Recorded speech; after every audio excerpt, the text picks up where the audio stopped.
रज्जो के पास अभी उसे देने के लिए एक भी पैसा नहीं था, पर फिर भी वो उसे पैसे के बदले ये बच्चा भी नहीं दे सकती थी, क्योंकि जैसे ही उसे ये पता लगता है कि ये बच्चा लड़का नहीं लड़की है, वो इसे मालकिन, जिसने उसे धंधे में धकेला था, को बेच देता और इसका भी वही हाल होता जो उसका हुआ है। इसीलिए वो डरते हुए कहती है कि देख खालिद, सुन, पहले तो ये चाकू अंदर रख। देख, तूने बहुत पी रखी है, कहीं चाकू बच्चे को लग गया तो बहुत बुरा होगा। ऐसा बोलते हुए भी वो उसकी जुबान कांप रही थी, पर फिर भी वो हिम्मत करके कहती है, देख, तेरा जितना भी पैसा है मैं 1 हफ्ते के अंदर लौटा दूंगी पक्का। तू बस ये लास्ट बार मुझे मौका दे दे। इस पर खालिद कहता है कि तू मेरे को पागल समझ रखी है क्या? साली 1 साल से एक एक हफ्ता कर बोल रही है।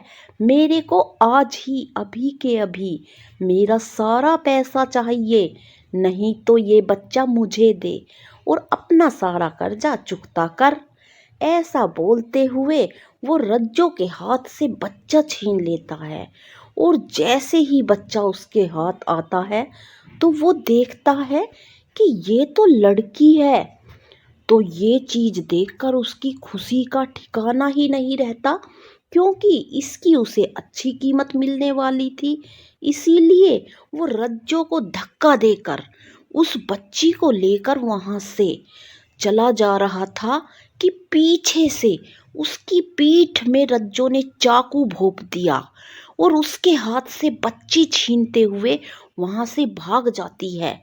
दिन भी निकलने को आया था और हल्की हल्की रोशनी चारों तरफ हो गई थी।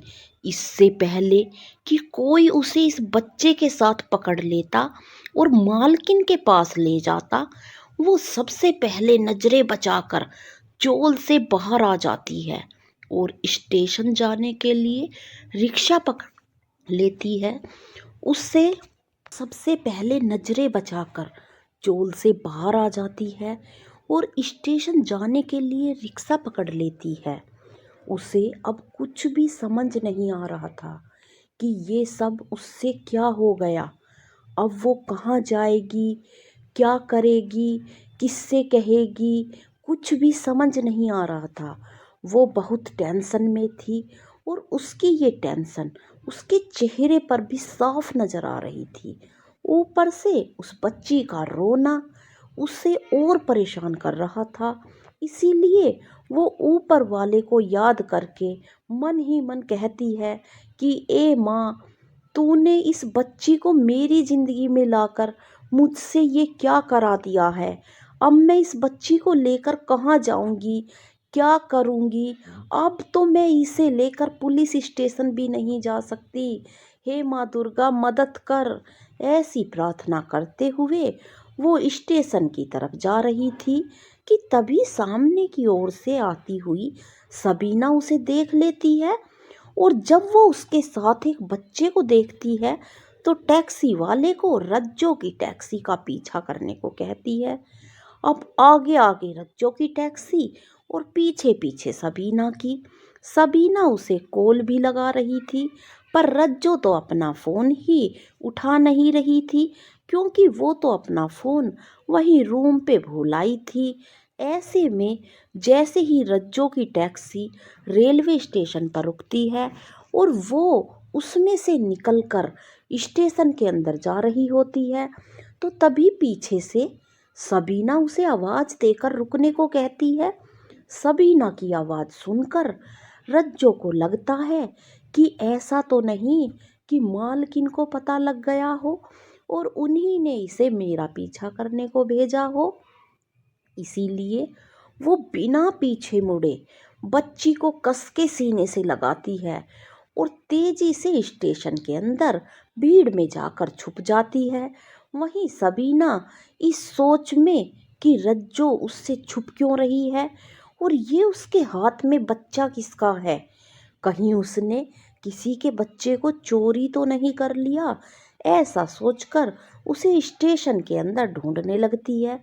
और वहीं दूसरी तरफ रज्जो के रूम में खालिद खून से बहुत बह रहा था के कारण मौत की कगार पर पहुंच गया था।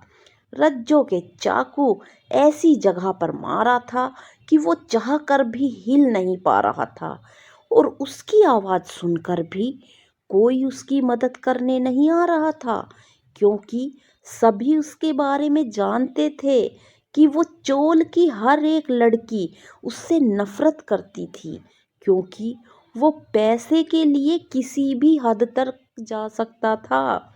यहाँ तक कि अगर कोई लड़की या औरत जब काम की नहीं रहती तो वो उसके अंग निकलवा कर बिकवा देता था। ऐसे में जब वो मदद के लिए चीख रहा था तो कोई भी लड़की उसकी जान बचाने नहीं आई। ऐसे में चूंकि रज्जो ने सबीना को देख लिया था, इसीलिए अब उसे इस बात का डर लग रहा था कि कहीं वो किसी को बता ना दे। अगर उसने किसी को बता दिया तो वो उसको ढूंढ लेंगे और पकड़कर मार देंगे। रज्जो सबीना की नज़रों से तो बचकर ट्रेन में चढ़ जाती है, लेकिन वो कुछ दूर बाद देखती है कि उसी डब्बे में खालिद के गुंडे भी रहते हैं। वो उन्हें पहचान लेती है, वो भी उसे पहचान लेते हैं। लेकिन थोड़ी देर बाद ही एक पुलिस ऑफिसर और उसकी पत्नी उसके पास आकर बैठ जाते हैं।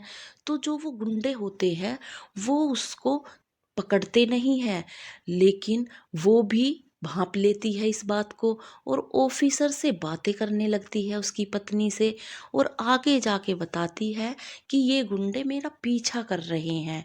वो उनकी तरफ को उंगली कर कर बताती है तो वो गुंडे पीछे हट जाते हैं, उसको पकड़ते नहीं हैं।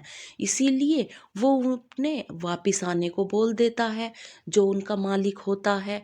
यहाँ रज्जो भी मौका देखकर अगले स्टेशन आने से पहले ही आउटर पर उतर जाती है और वहां से चेन्नई की बस पकड़ लेती है। अब यहाँ सुपारी किलर रज्जो को स्टेशन पर ढूंढ रहा होता है, तो वहीं रज्जो अब उसकी पहुंच से बहुत दूर पहुंच जाती है। अब जब लड़की बड़ी हो जाती है 5 साल की, जहां हमें देखने को मिलता है कि रज्जो ने अपनी एक नई जिंदगी शुरू कर ली थी और अपना नाम बदलकर मायाश्री रख लिया था। वहीं उसने उस बच्ची का नाम भाग्या रखा था, क्योंकि उसके आने के बाद ही उसकी जिंदगी एकदम से बदल गई थी और अब वो उस दलदल से निकलकर एक आम जिंदगी जीने लगी थी। यहाँ वो एक शॉप में काम करती थी, जिसका मालिक भी बहुत अच्छा इंसान था। वो माया को बहुत पसंद करता था, पर उनके शादीशुदा होने के कारण कभी भी उसे वो जाहिर नहीं होने देता है। वहीं माया भी हमेशा से ही इस तरह से तैयार होकर घर से निकलती थी मानो जैसे शादीशुदा हो, और आस पड़ोस के लोग भी उसे शादीशुदा ही मानते थे।